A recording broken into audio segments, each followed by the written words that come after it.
네. 감사합니다. 준비되신 것 같습니다. 사할린교회 선교를 나누도록 하겠습니다. 사도행전 20장 24절, 나의 달려갈 길과 주 예수께 받은 사명, 곧 하나님의 은혜의 복음 증거하는 일을 마치려 하면은 나의 생명을 조금 더 귀한 것으로 여기지 아니하노라. 바울의 이 고백이 오늘 저와 여러분들의 고백이 되기를 간절히 기도합니다. 아멘. 안녕하십니까? 러시아 사할린에서 선교하고 있는 PMM 선교사 박정훈입니다. 먼저 러시아의 코로나 상황에 대해서 말씀드리면 누적 확진자가 12일 기준으로 23만 명을 넘어서 미국을 이어 세계 2위의 규모가 됐습니다. 유로아시아 지혜에 있는 우리 재림 성도들도 확진자들이 있는 것으로 제가 알고 있습니다. 저희 사할린 교회는 아주 약한 교회이지만 코로나로 인해서 더 어려움을 겪는 사람들을 교회가 돕기 위해 찾아간 집인데요. 사할린은 러시아에서 잘 사는 편에 속하는데도 이런 집들이 아직 남아 있습니다. 사할린의 한 여자아이가 소아암이 재발이 되어서 치료를 받아야 되는데 큰 치료비가 필요하다는 소식을 듣고 저희가 자선음악회를 하게 되었습니다. 코로나로 인하여 많은 사람들이 고통 가운데 있는 상황 속에서 교회가 진정해야 할 일이 바로 이웃을 돕는 일이라고 하는 사실을 다시 한번 생각하게 되는 시간들이었습니다. 적은 돈이지만 아이의 어머니에게 기부금을 전해줄 때 눈물을 흘리는 어머니의 모습을 보면서 참 마음이 아팠습니다. 러시아가 속해 있는 유로아시아 지혜는 지혜 중에 가장 넓은 땅을 가지고 있는데요. 하지만 선교적 상황은 우크라이나를 제외하면 아주 열악한 상황입니다. 사할린은 극동합회에 속해 있는데 극동합회는 교회 수가 48개밖에 되지 않습니다. 사할린에는 2개의 교회와 목회자가 없는 3개의 분교가 있습니다. 제가 있는 사할린은 면적이 남한 크기만한 섬인데요. 하지만 인구는 약 50만 명 정도밖에 되지 않습니다. 20만 명 정도가 저희 교회가 있는 유주노 사할린스크라는 도시에 모여 살고 있습니다. 이곳에 오래전에 일본에 의하여 한인들이 강제징용됐죠. 그래서 지금은 한인들이 약 5만 명 정도가 살고 있습니다. 교회 건물의 모습이고요. 성도들은 아이들까지 해서 약 40명 정도, 안식일 평균 출석은 한 30명 정도 됩니다. 경제적 수준이 한국의 4분의 1 정도밖에 안 되는데 물가는 러시아에서 가장 높습니다. 한국과 비슷합니다. 그래서 경제적인 어려움이 많이 있는 곳입니다. 여기는 겨울왕국입니다. 교회 앞에는 항상 눈이 산더미처럼 곳곳에 쌓여 있습니다. 눈보라가 몰아치면 허리가 넘게 눈이 쌓입니다. 이런 눈이 5월까지 오니까 거의 1년의 반은 눈과의 싸움을 합니다. 오호츠크의 바다가 얼어있는 모습입니다. 사할린에 도착해서 첫 안식일 저녁이 됐는데 밤부터 눈보라가 몰아쳐서 교인들이 단 한 분도 예배에 오지 못하셨습니다. 선교지에서의 첫 안식일 저녁 예배를 가족들과 함께 했습니다.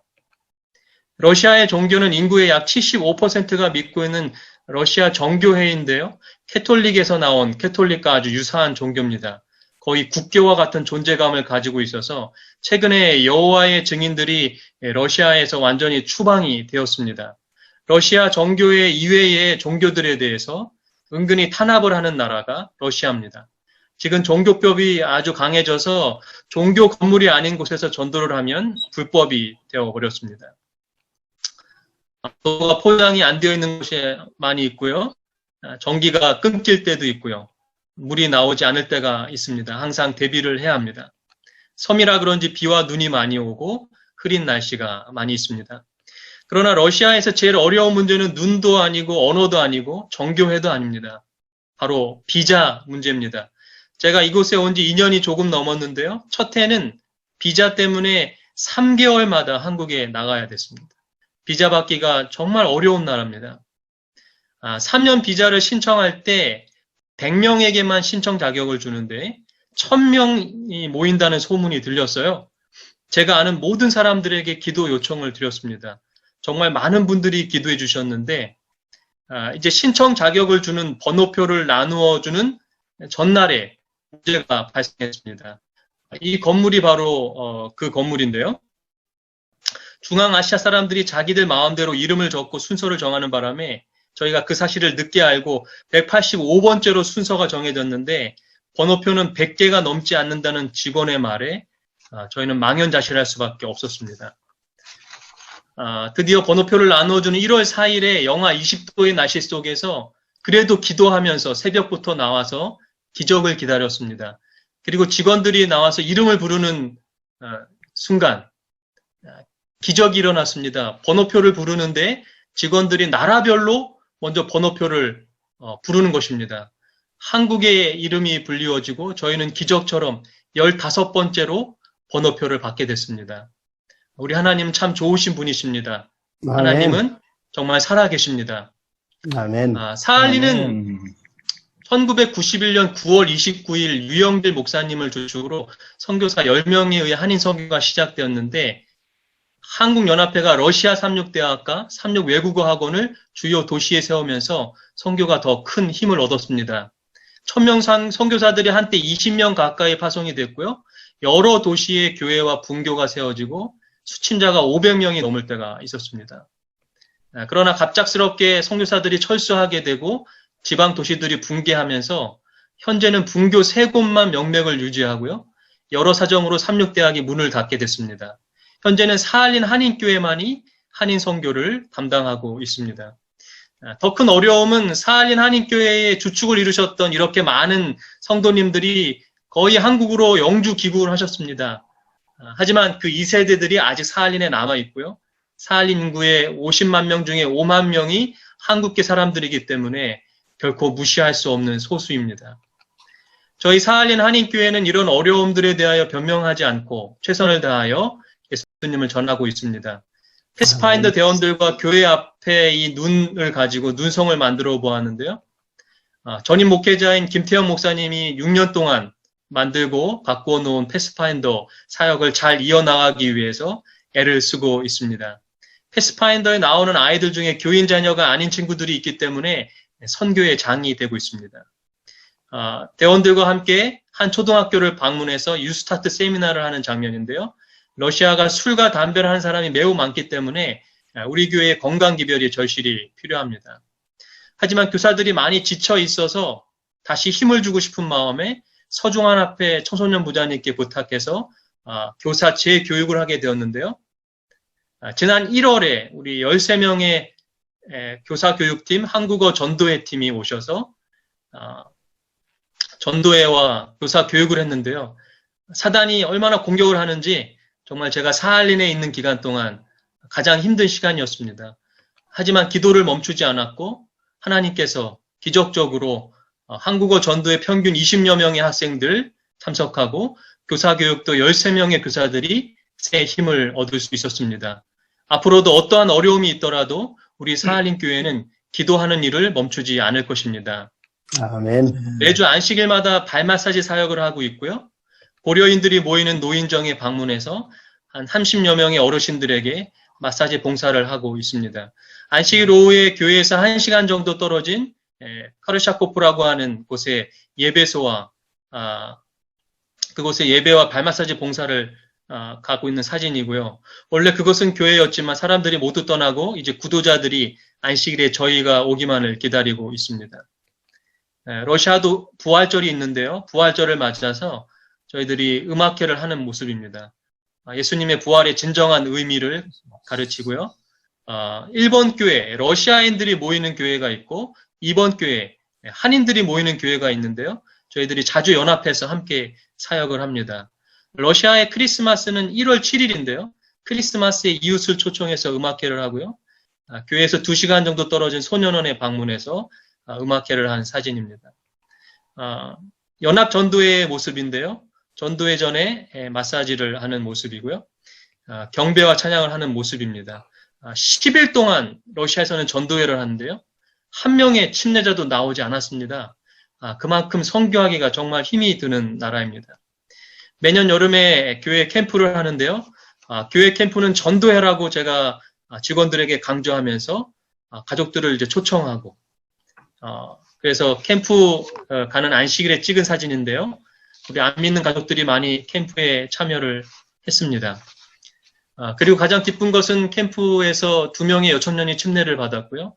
아멘. 감격하면서 눈물을 흘리는 청년들을 볼 때 너무나도 감사했습니다. 우리 하나님 참 좋으신 분이십니다. 하나님은 살아계십니다.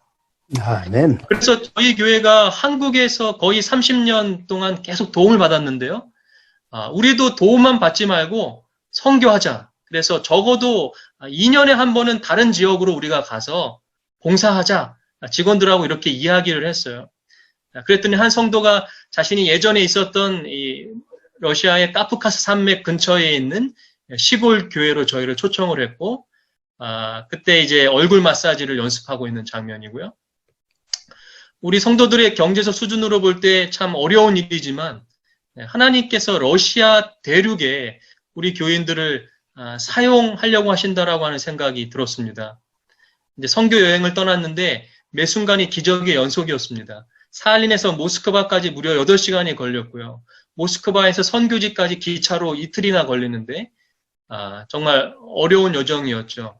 하지만 가는 그 비행기에서 전도지를 나눠주고 또 기차에서 지금 한 아이가 배가 아파서 지금 마사지를 해주는 장면이고요.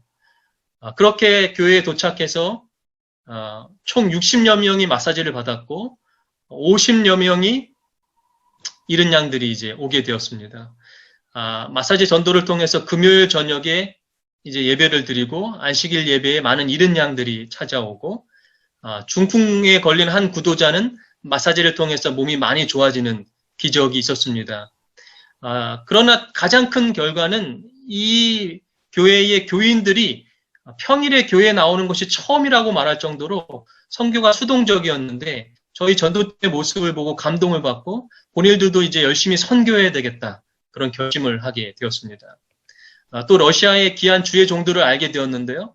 특별히 이 흰머리의 목사님은 사회주의 시절의 안식일을 지키기 위해서 감옥에서 죽을 뻔했지만 끝까지 믿음을 지키신 그런 분이십니다. 작년에 9월 2일부터 9월 10일까지 서중환앞에 평신도협회 전도팀이 오셔서 수리봉사와 전도회를 하게 되었는데요. 저희 교인들이 1월 달부터 기도나무를 만들고 계속 기도하고 40일 금식 기도회를 통해서 하나님을 붙들었습니다. 수리를 하고 있는 모습이고요. 교회가 난방이 잘 되지 않아가지고 겨울마다 정말 춥게 예배를 드렸는데 그리고 건물의 벽에 금이 많이 가 있었습니다.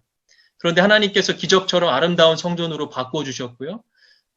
교회가 오래되어서 아직도 수리할 곳이 많이 남아 있습니다. 특별히 차고가 제일 시급한데요. 물이 새고 천장이 무너져 내리고 있어서 임시로 나무로 지탱하고 있는 모습입니다. 이제 전도회를 떠났는데 정말 전도하기가 너무나도 힘들었습니다. 그래서 저희가 1월부터 4명의 침례자를 달라고 기도를 했는데 한 명밖에 나오지가 않는 것이죠. 그래서 걱정을 많이 했는데 전도회 도중에 이 카루샤코프에서 마사지를 받는 러시아인 구도자가 침례를 결심하고 그리고 침례를 심문하려고 하는데 갑자기 최근에 교회에 나온 러시아인 구도자가 자신도 침례를 받겠다고 앞으로 나온 것입니다.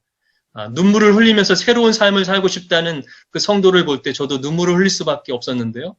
그리고 캠프장에서 이제 침례식을 하는데 갑자기 여수석 집사님의 언니분이 침례를 늦게 결심하시고 이렇게 4명의 침례자가 채워지는 순간 우리 모두는 살아계신 하나님을 찬양하지 않을 수가 없었습니다.